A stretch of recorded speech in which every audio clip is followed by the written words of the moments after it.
খেয়ে মনে রাখার মতো একটা রেসিপি তোমাদের সাথে আজকে আমি শেয়ার করব। আজ বানাবো চিংড়ি মাছ দিয়ে বাঁধাকপি আলুর ঘন্ট। গরম গরম ভাতের সাথে এই চিংড়ি মাছ দিয়ে বাঁধাকপির ঘন্টটা খেতে কিন্তু দারুণ লাগে। তার জন্য আমি সবার প্রথমে একটা মিডিয়াম সাইজের বাঁধাকপি নিয়ে নিয়েছি। এরপর বাঁধাকপিটাকে ভালো করে ঝিরিঝিরি করে কেটে নিয়েছি। এরপর বাঁধাকপি কাটা যে ঝিরিঝিরিগুলো আমি পাত্রে রেখেছিলাম সেটাকে আমি ভালো করে জলে ধুয়ে জল ঝরিয়ে নিয়েছি। একদম ফ্রেশ বাঁধাকপি ছিল।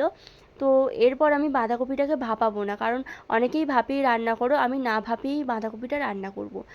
আর এখানে আমি কেটে রেখেছি চিংড়ি মাছ, হরিণী চিংড়ি। তো তার মধ্যে আমি সামান্য পরিমাণে একটু লবণ আর খুব সামান্য পরিমাণে একটু হলুদ গুঁড়ো দিয়ে চিংড়ি মাছটাকে ভালো করে মাখিয়ে নেব।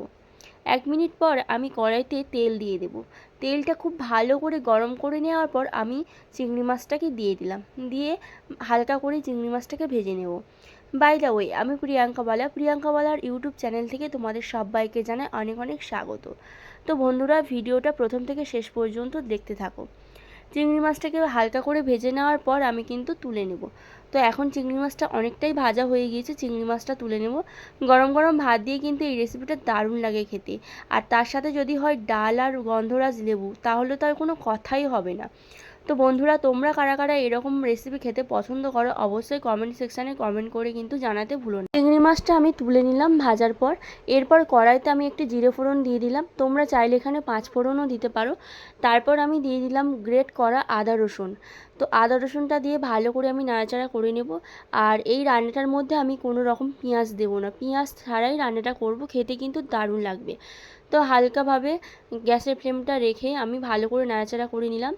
এরপর আমি 1/2 চামচ পরিমাণ কাশ্মীরি লঙ্কার গুঁড়ো দিলাম, আর দিয়ে দিলাম 1/2 চামচ পরিমাণ গুঁড়ো হলুদ।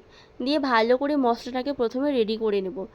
তো মশলাটাকে রেডি করার জন্য সামান্য পরিমাণ একটু জল অ্যাড করেছিলাম। জল একটুখানি অ্যাড যখন করি সেই ভিডিওটা আমি তোমাদেরকে দেখাইনি। তো যাই হোক, তোমরাও এরকমভাবে সামান্য পরিমাণ জল অ্যাড করে মশলাটা সুন্দর করে কষাতে পারো।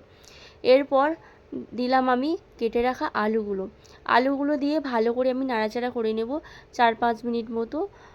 তো আলুগুলো নাড়াচাড়া করার পর দিয়ে দেব সামান্য পরিমাণ একটু লবণ। আলুর পরিমাণ অনুযায়ী লবণটা এখানে দেব, যেহেতু আলুটা কষানো হচ্ছে, লবণটা না দিলে কিন্তু আলুর মধ্যে লবণ একদমই যাবে না। তো সেই জন্য আমি লবণ দিয়ে দিয়েছি। আর এরপর আমি দিয়ে দেব যে বাঁধাকপিটা রেখেছিলাম সেটাই দিয়ে দেবো। তো আলুটা আমার কষানো হয়ে গিয়েছে, বাঁধাকপিটা দিয়ে দিলাম কেটে রাখা। তো অনেকেই তোমরা দেখছি যে বাঁধাকপি রান্নার সময় ভাপিয়ে রান্না করো, কিন্তু এরকমভাবে বাঁধাকপি রান্না করলে একদম ভাপানোর কোনো দরকার নেই। বাঁধাকপি ভাপালে তো ওর টেস্টটা তো বেরিয়ে যায়। তো সেই জন্য বাঁধাকপি না ভাপিয়ে এইরকমভাবে তোমরা রান্না করে দেখো, অসম্ভব ভালো লাগে খেতে। তারপর আমি কয়েক টুকরো এখানে কেটে রেখেছিলাম টমেটো, সেটাই দিয়ে দিলাম। দিয়ে ভালো করে সবজিটাকে আলুর সাথে কষাতে থাকলাম। 5-10 মিনিট ধরে এরকম কষালাম, গ্যাসের ফ্লেমটা হাই রেখে। তো এরপর ঢাকা দিয়ে দিয়ে রান্নাটা করব, দেখবে খুব সুন্দরভাবে বাঁধাকপিটা সেদ্ধ হয়ে যাবে। আর কয়েক টুকরো কাঁচা লঙ্কা আমি এখানে চিড়ে দিলাম। দিয়ে দিলাম 1 চামচ পরিমাণ জিরের গুঁড়ো। তো তোমরা চাইলে এখানে বাটা জিরেও দিতে পারো, সেটা তোমাদের প্রয়োজন মতো। দিয়ে আমি ভালো করে কষাতে থাকলাম।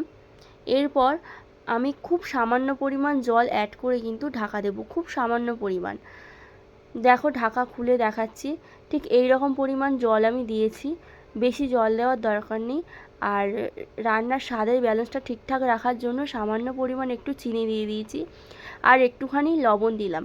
কারণ এর আগে যে লবণটা দিয়েছিলাম সেটা আলুর পরিমাণ অনুযায়ী, এবার বাঁধাকপির পরিমাণ অনুযায়ী লবণটা আমি দিয়ে দিলাম। দিয়ে ভালো করে কষাতে থাকলাম। এরপর যে চিংড়ি মাছটা আমি ভেজে রেখেছিলাম সেটাই দিয়ে দিলাম। দেখো খুব বেশি কিন্তু জল ওঠেনি। তো আবারও ঢাকা দিয়ে দিলাম। একদম মিডিয়াম আঁচে রান্নাটা হবে। আর তোমরা যারা সেদ্ধ করছো তাদেরকে বলবো একবার হলেও এইরকমভাবে রান্নাটা করে দেখবে। বাঁধাকপি খেতে কিন্তু খুবই টেস্টি হয়। সেদ্ধ করে জলটা ফেলে দেওয়া মানে ওর টেস্টটা কিন্তু বেরিয়ে যায়। তো দেখো বাঁধাকপিটা প্রায় হয়ে এসছে, জলটা একেবারে শুকিয়ে নিয়ে কিন্তু বাঁধাকপিটা নামাবো। তো বন্ধুরা, ভিডিওটা তোমাদের কেমন লাগছে অবশ্যই কমেন্ট সেকশানে কমেন্ট করে জানিও। আর আমার চ্যানেলে যদি কোনো নতুন বন্ধু এসে থাকো, প্লিজ চ্যানেলটিকে তাড়াতাড়ি সাবস্ক্রাইব করে পাশে থাকো, যাতে ভিডিও ছাড়ার সাথে সাথে ভিডিওর নতুন নতুন নোটিফিকেশান তোমরা পেয়ে যাও। আর এখন বাঁধাকপির তরকারিটা পুরোপুরিভাবে কমপ্লিট।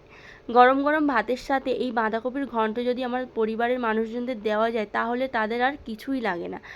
তো ভিডিওটা কেমন লাগলো অবশ্যই জানাতে ভুলো না কিন্তু বন্ধুরা। তো পুরোপুরিভাবে বাঁধাকপির ঘন্ট কমপ্লিট। পরের ভিডিওতে আবারও তোমাদের সাথে দেখা হবে। টাটা।